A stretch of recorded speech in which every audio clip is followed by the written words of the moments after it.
এই উত্তপ্ত বাক্য বিনিময় কিংবা পরস্পর বিরোধী অবস্থান, বক্তব্য, রাজনৈতিক সৌন্দর্যের কথা বলছিলাম, স্থিতিশীলতার কথা বলছিলাম, সেটা আগামী নির্বাচনকে ঘিরে কতটা উস্কানিমূলক পরিস্থিতি আসলে তৈরি করতে পারে বলে আপনার মনে হয় আবুল হাসান রুবেল? কেননা নির্বাচনে সমালোচনা হচ্ছে, আলোচনা হচ্ছে, বিতর্ক হচ্ছে, নানান ধরনের প্রশ্ন উঠছে পরস্পর বিরোধী, কিন্তু উত্তাপ ছড়াতে উস্কানিমূলক বক্তব্যের কতটা ভূমিকা থাকতে পারে বলে মনে হয় আপনার?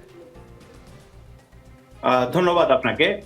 আসলে এই কথাটা বহুদিন যাবৎ আমরা বলে আসছি যে বাংলাদেশে আমরা যত ধরনের সংস্কারের প্রস্তাব করেছি, সংস্কার প্রস্তাবগুলো নিয়ে আলাপ হয়েছে, সেগুলোর ভেতরে ঐকমত্য হয়েছে। কিছু কিছু বিষয়ে কারো কারো ভিন্ন মত আছে, নোট অফ ডিসেন্ট আছে। সেগুলো একটা সংগ্রামের প্রক্রিয়ায়, এগুলো আবার নতুন করে আমরা একটা জায়গায় যাব।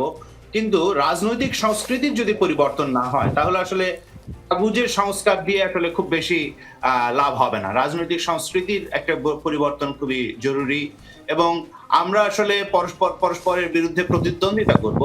একজন আরেকজনকে শত্রু ভাবাপন্ন জায়গায় রেখে যে শত্রুতা করা, এই শত্রুতা করার জায়গা থেকে বের হয়ে এসে বরং পলিসির জায়গায় আমার কি পলিসি এবং তার কি পলিসি, এই পলিসি নিয়ে তর্ক হবে। পরস্পরের সঙ্গে আমরা মানে একটা সহযোগিতামূলক সম্পর্ক বজায় রাখবো দেশকে এগিয়ে নিয়ে যাওয়ার ক্ষেত্রে। এই জায়গাগুলো হচ্ছে একটা গণতান্ত্রিক মূল্যবোধের একটা প্রকাশ। এই গণতান্ত্রিক মূল্যবোধের প্রকাশ, এবং একটা রাজনীতিকে যখন আপনি একটা পার্লামেন্টারি ডেমোক্রেসিকে এগিয়ে নিয়ে যেতে চান, তাহলে এই রাজনৈতিক সংস্কৃতি যদি আসলে না থাকে, তাহলে এটা আস্তে আস্তে ভেঙে পড়তে থাকে। এবং এটা ভেঙে পড়ার ক্ষেত্রে মানে এটা থিওরিটিক্যালিও বলা হয় যে একটা ডেমোক্রেটিক মানে পলিটি বা ব্যবস্থা, এই ব্যবস্থাটা আসলে কাজ করে অনেকগুলো স্পেসকে কেন্দ্র করে। তার ভিতরে এই স্পেসগুলো যদি আপনি আস্তে আস্তে করে ভেঙে ফেলতে চান, তার ভিতরে এই ল্যাঙ্গুয়েজ একটা গুরুত্বপূর্ণ জায়গা।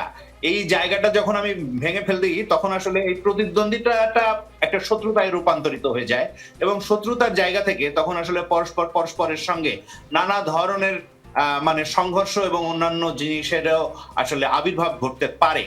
যেইটা আসলে একটা নির্বাচন, সুষ্ঠু নির্বাচন শুধু নয়, আমি মনে করি সামগ্রিকভাবে একটা গণতান্ত্রিক ব্যবস্থা চালানোর ক্ষেত্রেই একটা হুমকি। ফলে আমরা পরস্পর আলাদা আলাদা নীতি আছে, আদর্শ আছে, পলিসি আছে, সেই সমস্ত জায়গা থেকে পরস্পরের বিষয়ে আমরা কথা বলবো, এবং জনগণের কাছে আমাদের বার্তা নিয়ে যাব। জনগণ যাকে গ্রহণ করবেন তিনি আসলে রাজনীতিতে এগিয়ে যাবেন।